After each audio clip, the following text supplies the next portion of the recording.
Hello friends, Mithila education and welfare society में आपका स्वागत है। HTML फाइल्स को चलाने के लिए आपको दो सॉफ्टवेयर्स की आवश्यकता रहती है।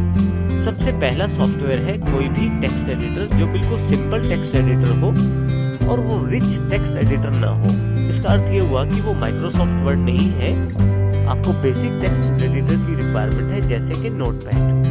माइक्रोसॉफ्ट विंडोज द्वारा नोटपैड टेक्स्ट एडिटर बिल्कुल सिंपल टेक्स्ट एडिटर पहले से ही विंडोज में शामिल रहता है और ये सभी तरह की विंडोज में पहले से ही शामिल है। आप अपनी HTML फाइल की कोडिंग को नोटपैड में टाइप करके सेव कर सकते हैं। इसी तरह से यदि आप उस कोडिंग को वेब पेज के रूप में देखना चाहते हैं तो आपको इसके लिए एक ब्राउजर की आवश्यकता होती है, जिसके लिए आप माइक्रोसॉफ्ट का इंटरनेट एक्सप्लोरर या यदि आप विंडोज 10 प्रयोग करते हैं तो माइक्रोसॉफ्ट एज का प्रयोग भी कर सकते हैं या गूगल कॉर्पोरेशन का गूगल क्रोम भी प्रयोग कर सकते हैं। HTML कोडिंग को टाइप करने के लिए आप नोटपैड का प्रयोग कर सकते हैं।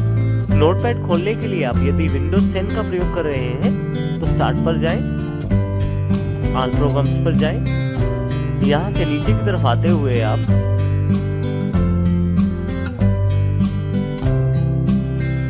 विंडोज एक्सेसरीज को क्लिक करें और यहाँ पे आपके पास नोटपैड ऐप अवेलेबल हो जाएगा।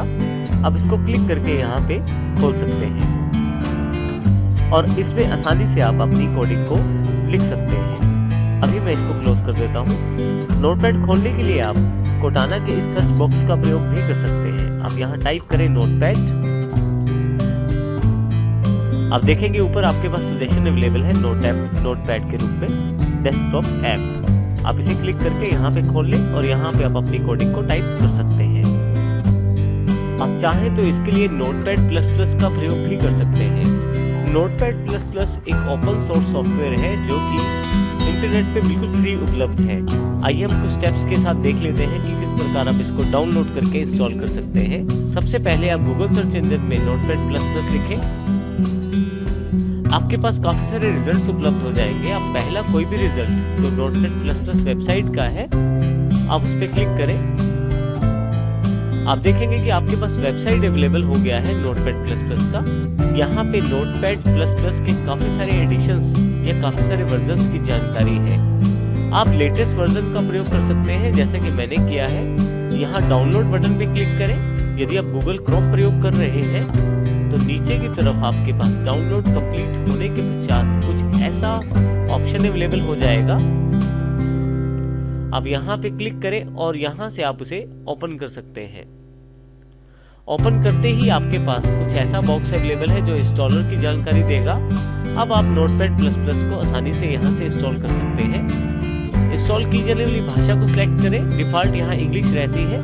मैं यहाँ ओके कर देता हूँ। उसके पश्चात आप कुछ आसान स्टेप्स को फॉलो करते हुए आसानी से नोटपैड++ को इंस्टॉल कर सकते हैं, जैसे नेक्स्ट यहाँ से। उसके पश्चात एग्रीमेंट को एग्री करें, फिर नेक्स्ट और नेक्स्ट करते हुए इंस्टॉल कर लें। तो फाइनली आपके पास यहाँ पे नोटपैड++ इंस्टॉल हो जाएगा। आप यहाँ से इसे फिनिश भी कर सकते हैं।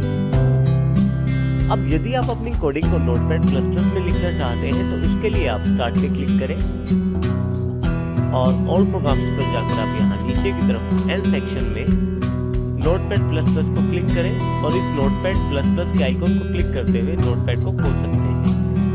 नोटपैड++ कुछ एडवांस फीचर्स से लैस है, इसलिए मैं इसका प्रयोग करता हूँ। आप चाहें तो किसी भी बेसिक टेक्स्ट एडिटर में आप अपनी कोडिंग को कर सकते हैं। तो आइए अब हम देखते हैं कि किस प्रकार पहले बने हुए प्रोग्राम को मैं नोटपैड++ में खोल के देख सकता हूँ। यहाँ पे HTML प्रोग्राम्स के नाम से एक फोल्डर है। मैं यहाँ डबल क्लिक कर देता हूँ। यहाँ यदि आप देखें तो first.html के नाम से मेरे पास पहले से एक फाइल अवेलेबल है। मैं राइट क्लिक करता हूँ इस पे।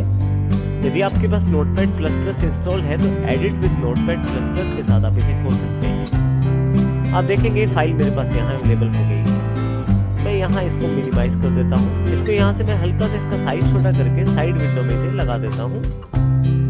दूसरा सॉफ्टवेयर जो मुझे चाहिए अपने प्रोग्राम्स का रिजल्ट देखने के लिए वो है मेरे पास कोई ब्राउजर। मेरे सिस्टम में यहाँ पे काफी सारे ब्राउजर्स इंस्टॉल हैं, जैसे कि माइक्रोसॉफ्ट एज भी यहाँ पे है और गूगल क्रोम भी मेरे पास इंस्टॉल्ड है। आप इनको खोलने के लिए स्टार्ट पे ऑल एप्स पे जाकर माइक्रोसॉफ्ट एज पे क्लिक कर सकते हैं यहाँ से एम सेक्शन के अंतर्गत। यदि आप गूगल क्रोम का प्रयोग करना चाहते हैं तो स्टार्ट पर जाएं, ऑल एप्स पर जाकर जी सेक्शन पर जाकर आप यहाँ से गूगल क्रोम भी खोल सकते हैं। तो इस प्रकार मैं किसी भी ब्राउजर का प्रयोग कर सकता हूँ HTML कोडिंग को फाइल या वेब पेज के रूप में देखने के लिए। आइए देखते हैं किस प्रकार हम अपने वेब पेज या अपनी HTML फाइल को खोल सकते हैं। HTML प्रोग्राम्स पर आए, आप देखेंगे कि यहाँ पे first.html के नाम से एक फाइल पहले से अवेलेबल है। यदि मैं इस फाइल का कोडिंग देखना चाहता हूँ तो राइट क्लिक करके मैं एडिट विद नोटपैड++ के साथ इसे खोल सकता हूँ। ये देखिए मेरे पास इसकी कोडिंग अवेलेबल, ये देखिए मेरे पास इसकी कोडिंग अवेलेबल हो गई है। इसको मैं क्लोज कर देता हूँ। यदि वेब पेज के रूप में इस फाइल को मैं देखना चाहता हूँ तो मैं इसको डबल क्लिक कर देता हूँ, क्योंकि डिफॉल्ट रूप में, और यदि इसको वेब पेज के रूप में इसको मैं देखना चाहता हूं तो मैं इस पे डबल क्लिक कर दूंगा। आप देखेंगे कि यहाँ पे मेरे पास Windows 10 में Microsoft Edge के साथ बाइंड है ये फाइल।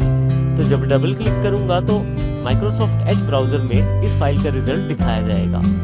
आप देखेंगे ये उसी फाइल का रिजल्ट है जो मेरे पास first.html फाइल है। परंतु यदि मैं किसी और ब्राउजर में देखना चाहता हूँ तो मैं फिर से इस पे राइट क्लिक करूंगा, ओपन विद गूगल क्रोम का प्रयोग भी कर सकता हूँ या इंटरनेट एक्सप्लोरर का प्रयोग भी कर सकता हूँ।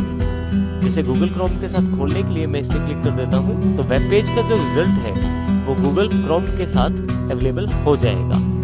तो इस प्रकार मैं अलग अलग ब्राउजर्स या अलग अलग एडिटर्स में इस फाइल को देख सकता हूँ। यहाँ से इसे मैं क्लोज कर देता हूँ। अपनी आसानी के लिए आप इन सभी इम्पोर्टेंट सॉफ्टवेयर के शॉर्टकट आप यहाँ डेस्कटॉप पे प्लेस कर सकते हैं। उसके लिए आप स्टार्ट पर जाएं, ऑल एप्स पर जाएं।